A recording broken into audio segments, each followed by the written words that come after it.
E passando depois, vendo aqui todo o noticiário, tentando compreender esse momento histórico, eu fiquei... e destaquei isso também no meu comentário lá no Jornal da Cultura, que nós passamos pela questão eleitoral, claro, né, discutimos, mas teve aquele fato lamentável num programa, não vou falar popular, porque popular dá a entender que o sentido, primeiro, que todos gostam daquilo, ou alguns vão falar das chamadas, que sociologicamente chamariam das classes populares. Não, não, não. É um programa horroroso, horroroso, que quando nós tivermos, e isso é muito importante, não é censura, hein?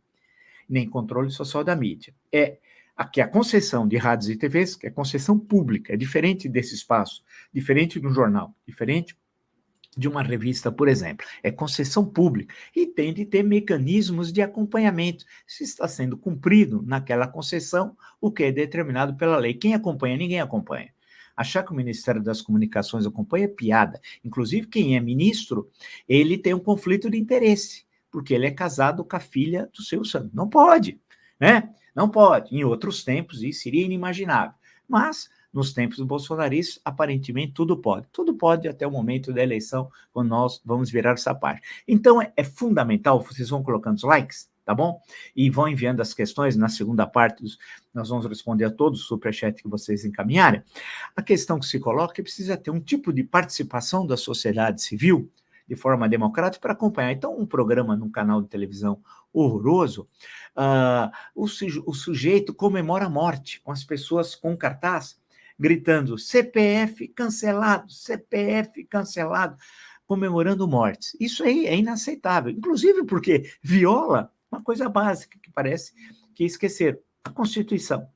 E lá já foi diversas vezes fazendo propaganda eleitoral o presidente da República, de forma explícita, sem esconder, né?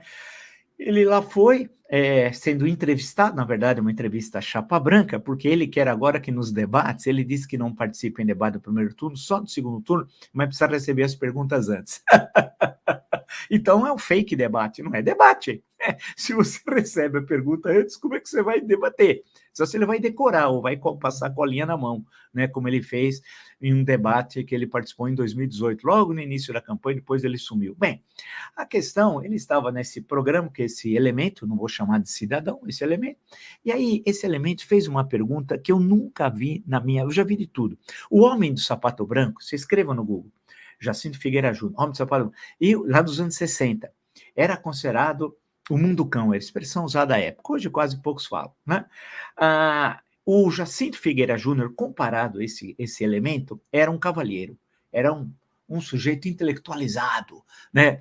Comparado a esse. Esse sempre essa baixeza, essa coisa horrorosa, e aí ele se dirige à mulher do presidente, que lá estava, a Michelle, e faz uma pergunta sobre vida pessoal do casal, uma coisa de uma forma tão baixa, assim, tão vil, que eu nunca tinha visto.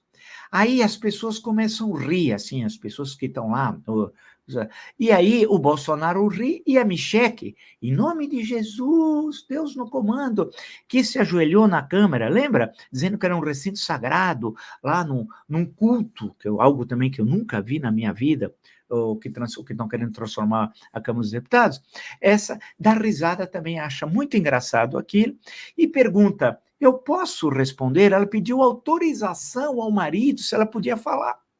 Isso aí, ela pede permissão. Isso é uma coisa inacreditável. A impressão é que está no Irã, sabe? No Irã, igualzinho, ela pediu permissão. Aí ele riu, sempre vestido e sentado de uma forma muito cavalheiro, parece um membro da monarquia britânica, sempre muito fino, muito educado. Riu também. Ela falou, ele tem uma moeda. Aí o elemento que apresenta o programa, eu tenho uma moeda, e o Bolsonaro falou, tudo combinado, eu tenho aqui. Aí começou a falar que ele era imbrochável. É uma coisa tão baixa, e todo mundo riu, ela riu, tal. Isso não, ela se diz conservadora, o Bolsonaro também.